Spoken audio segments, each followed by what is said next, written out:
Assalamualaikum warahmatullahi wabarakatuh. Perkenalkan, nama saya Muhammad Abi Sakib. Saya dari program studi akuntansi Fakultas Ekonomi dan Bisnis. Di sini saya akan mempresentasikan sebuah penelitian saya dengan judul Pengaruh Kepemilikan Manajerial, Komisaris Independen, dan Komite Audit terhadap Penghindaran Pajak dengan studi empiris pada sektor perbankan yang terdaftar di Bursa Efek Indonesia tahun 2018 hingga tahun 2022. Latar belakang. Adanya kepemilikan manajerial yang tinggi di perusahaan-perusahaan sektor perbankan yang terdaftar di Bursa Efek Indonesia, kepemilikan manajerial yang tinggi akan memberikan motivasi kepada manajer untuk berkomitmen terhadap perusahaan dan mengoptimalkan kinerjanya, sehingga meningkatkan kemungkinan untuk menghindari praktik penghindaran pajak. Dalam kondisi realitas, dalam penelitian ini masih adanya kasus-kasus perpajakan yang terjadi di sektor perbankan di Indonesia. Perhindaran pajak dan kasus-kasus penggelapan pajak masih menjadi masalah yang perlu diatasi.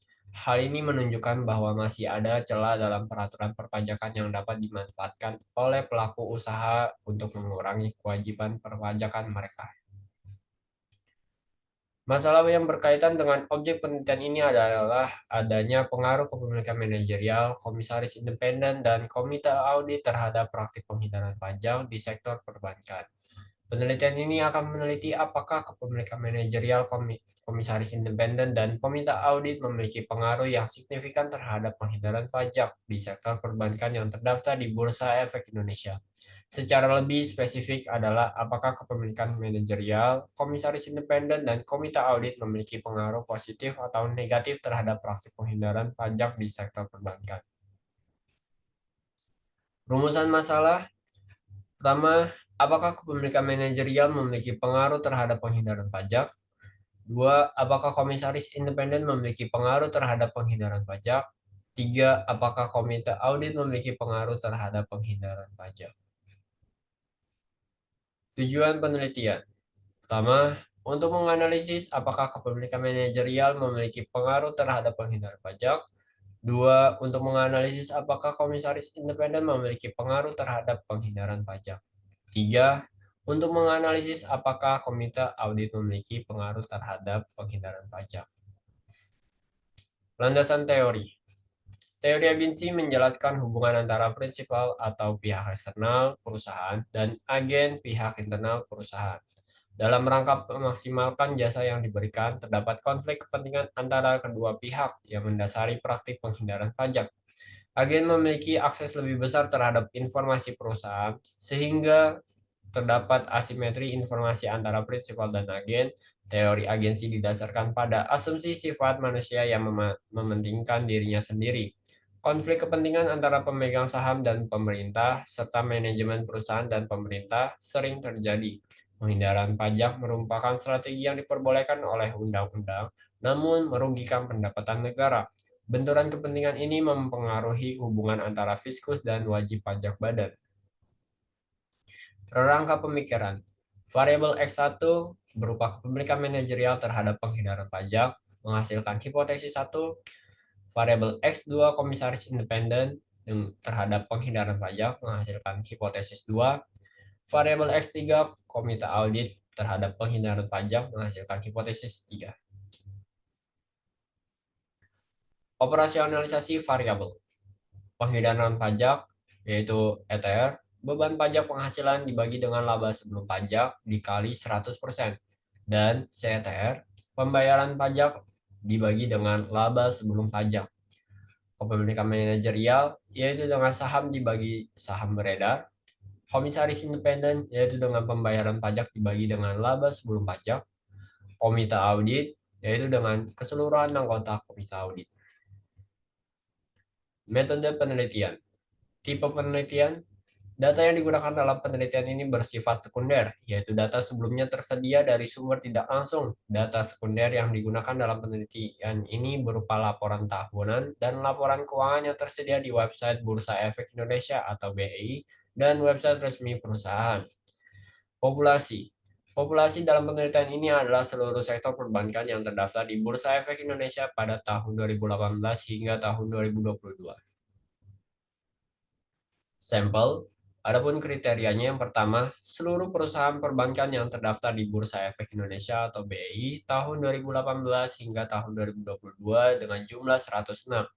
Dua, perusahaan perbankan tidak terdaftar secara konsisten selama 2018 hingga tahun 2022, jumlah 2. Yang ketiga, perusahaan perbankan yang tidak memiliki kelengkapan dalam melaporkan data laporan keuangan yang dibutuhkan oleh peneliti selama periode 2018 hingga 2022 dengan jumlah 8. Jumlah sampel penelitian yaitu 96, jumlah tahun penelitian yaitu 5 tahun, maka jumlah keseluruhan sampel penelitian yaitu 480.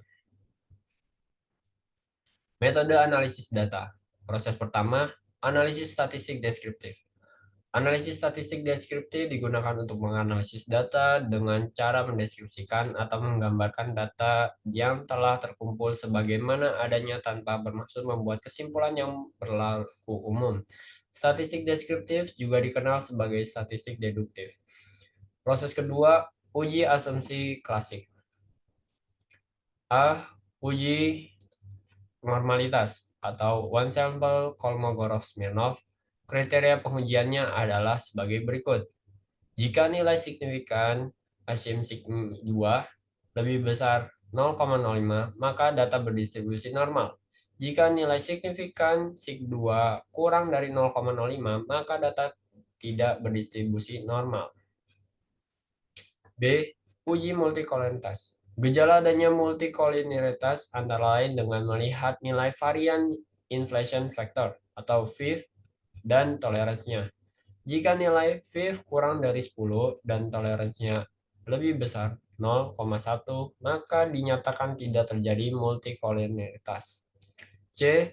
Uji heterokedastisitas. Cara pengujiannya dengan uji Gleiser. Pengujian dilakukan dengan meregresikan variabel-variabel bebas terhadap nilai absolute residual. Residual ini adalah selisih antara nilai variabel Y dengan nilai variabel Y yang diprediksi, dan absolut adalah nilai mutlaknya atau nilai positif semua. Jika nilai signifikansi antara lain variabel independen dengan absolute residual lebih besar 0,05, maka tidak terjadi heterokedastisitas. D. Uji autokorelasi. Uji autokorelasi dapat dilakukan dengan pengujian Durbin-Watson atau DW dengan kriteria pengambilan keputusannya yaitu 1,65 lebih kecil dari Durbin-Watson, lebih kecil dari 2,35. Artinya tidak terjadi autokorelasi.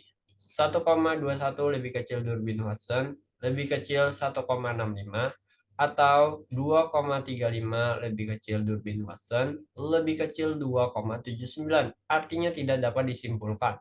Dan Durbin-Watson kurang dari 1,21 atau Durbin-Watson lebih besar dari 2,79, artinya terjadi autokorelasi. Proses ketiga, uji kesesuaian model. A. Uji koefisien determinasi atau R-square. Uji koefisien determinasi atau R-square, nilai determinasi menunjukkan seberapa besar persentase model regresi mampu menjelaskan variabel dependent. Bila nilai R2 adalah 0, kurang dari sama dengan R2, lebih besar sama dengan sehingga R2 sama dengan 0. Berarti variabel tidak bebas tidak dapat dijelaskan oleh variabel bebas secara serempak. Sedangkan bila R2 sama dengan 1, berarti variabel bebas dapat menjelaskan variabel tidak bebas secara serempak. B. Uji goodness of fit atau uji F. Hipotesisnya H0. Tidak ada pengaruh variabel independen secara bersama-sama terhadap dependent. H. Alternatif.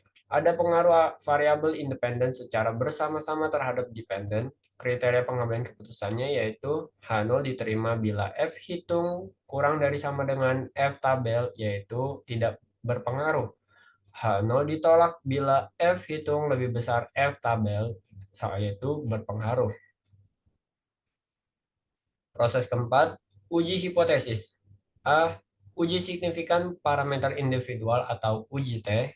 Hipotesis H0, tidak ada pengaruh variabel independen secara parsial terhadap dependent. H alternatif, ada pengaruh variabel independen secara parsial terhadap dependent. Kriteria pengambilan keputusannya yaitu H0 diterima bila min T hitung sama lebih besar sama dengan min T tabel atau T hitung kurang dari sama dengan T tabel. yaitu tidak berpengaruh. H0 ditolak bila min T hitung kurang dari min T tabel atau T hitung lebih besar T tabel, yaitu berpengaruh. B. Uji linear berganda. Tingkat signifikansi pada uji ini adalah 0,05, sehingga apabila nilai sig melebihi 0,05 maka hipotesis alternatif HA itu ditolak. Sedangkan apabila nilai sig tidak melebihi 0,05 maka hipotesis alternatif H itu diterima. Dalam penelitian ini, persamaan model regresi linear berganda ditulis dalam bentuk penghindaran pajak sama dengan konstanta tambah koefisien regresi kepemilikan manajerial ditambah dengan koefisien regresi komisaris independen ditambah dengan koefisien regresi komite audit ditambah dengan error. Sekian dari saya, kurang lebihnya mohon maaf. Wassalamualaikum warahmatullahi wabarakatuh.